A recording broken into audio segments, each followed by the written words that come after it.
Hypocrite, insensé, aveugle, race de vipères. Et des fois, il se tourne vers les disciples, race incrédule et perverse. Mais jusqu'à quand serai-je avec vous? Parce que Jésus était aussi reconnu pour son côté autoritaire, strict. Il était reconnu pour sa rudesse, car il n'était pas venu pour amuser la galerie, mais pour une mission bien précise. Il a dit dans la prière sacerdotale, « Père, je suis allé vers ceux vers qui tu m'as envoyé. » Mais qui sont ceux vers qui le Père a envoyé le Seigneur Jésus-Christ? Quelle était sa véritable mission? La réponse pourrait paraître évidente, mais que non. Savez-vous que l'apôtre Paul n'était pas un païen, comme beaucoup le présentent? L'apôtre Paul n'était pas un païen. Père, je bénis ton Saint-Nom pour la révélation de la parole que tu nous donnes encore aujourd'hui. C'est toi qui m'as lavé, tu m'as sanctifié, tu m'as justifié dans le nom de Jésus-Christ par le Saint-Esprit. Je viens prier, ô Dieu Tout-Puissant, que tu disposes nos cœurs, notre esprit aujourd'hui à ta présence et que ton nom soit élevé au nom de Yeshua, le Messie, le Nazoréen. Merci d'être là aujourd'hui où nous allons partager la présence de Jésus-Christ qui s'est retrouvé à un moment donné à manger avec les publicains. Que les pharisiens viennent lui dire, mais pourquoi tu manges avec ces gens de mauvaise vie? Que Jésus vient leur dire, je ne suis pas venu pour les justes, je suis venu pour les pécheurs. Il dira pareil à ses 12 apôtres lorsqu'il les réunit pour leur mission. Il leur dit, n'allez pas vers les païens, allez vers les ovins perdus de la maison d'Israël. Allez vers les brebis égarées de la maison d'Israël. Donc une fois de plus, allez vers les pécheurs. Tout au long de son passage sur terre, il aura donc formé les disciples à ramener à lui les pécheurs. Mais quelle est la différence? Pourquoi ne pas aller vers les païens? Parce que les païens sont ceux qui ont des dieux idolâtres, sont ceux qui ne connaissent pas Jésus, qui refusent Jésus. Alors que les pécheurs, eux, ont connu Jésus, mais ils se sont retrouvés dans le péché. Ils ont laissé la porte ouverte au mensonge, au calomnie, au vol et tous les autres péchés que vous pouvez citer. Alléluia. Et c'est vers eux que le Seigneur Jésus-Christ demande à ses disciples d'aller. L'histoire de la femme cananéenne va nous édifier encore un peu plus aujourd'hui. Elle se retrouve presque à côté de Jésus-Christ. Elle entend qu'il est là dans les environs et elle court car sa fille est malade.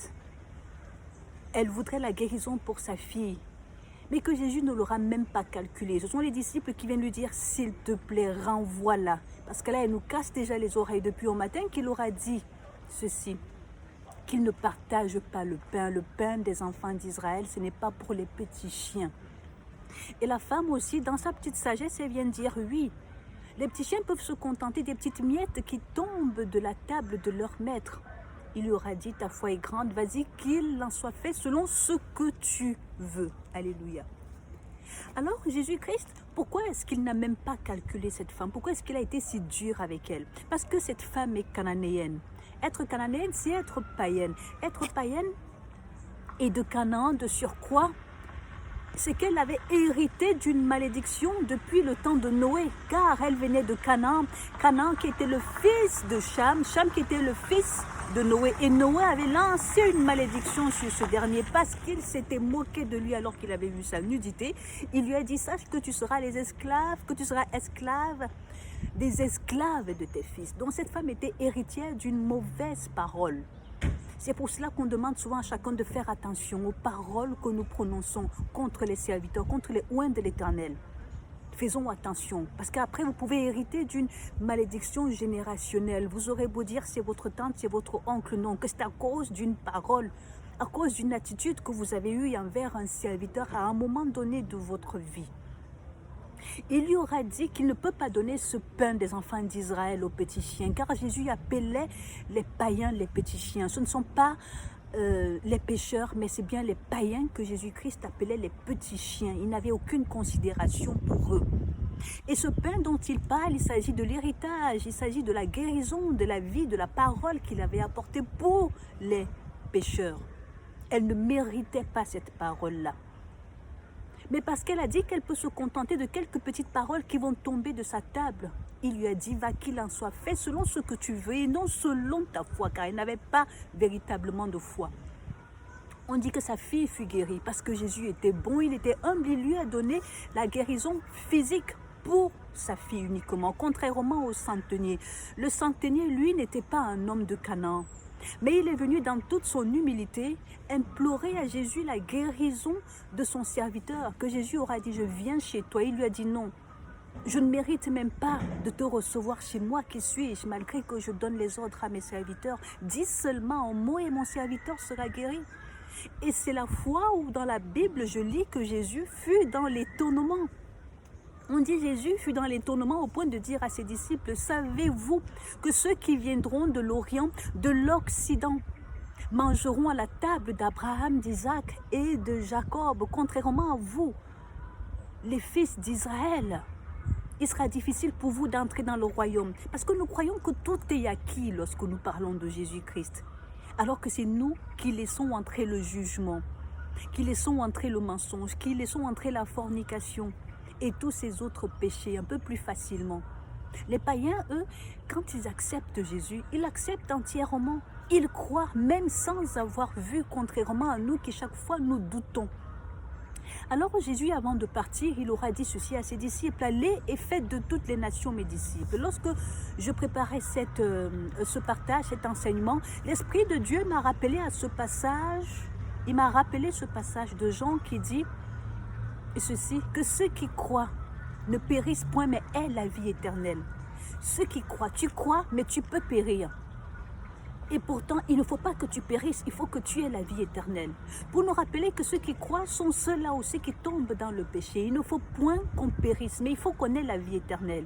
Donc il faut qu'on garde jalousement notre héritage, notre parole, qui est la vie. Alléluia. Alors quand il dit à ses disciples, allez et faites de toutes les nations, mes disciples. Les disciples ont reçu une formation, celle bien évidemment d'évangéliser, mais évangéliser qui? Les pécheurs et pas les païens. Que faut-il donc faire? Car ils ne savent pas s'adresser à ces personnes qui ont des dieux étrangers. C'est ainsi que dans toute sa sagesse, l'Éternel, notre Dieu, notre Père Adonai, Elohim, vient donc désigner quelqu'un d'autre au milieu des pécheurs, qui n'est autre que Paul. Mais pourquoi Paul? Pourquoi Paul n'était-il pas un païen? Paul n'était pas un païen. Paul est celui-là qui a grandi dans la tradition chrétienne.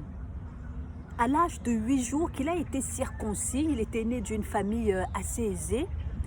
Il vivait selon la tradition juive, selon, n'est-ce pas, les fêtes bibliques, selon les Shabbats et autres. Il était véritablement enseigné selon la tradition hébraïque. Il était enseigné, il connaissait le langage de Dieu jusqu'à ce qu'il se retrouve entre les mains des maîtres du pharisaïsme, donc entre les mains des pharisiens, et qu'il dévie.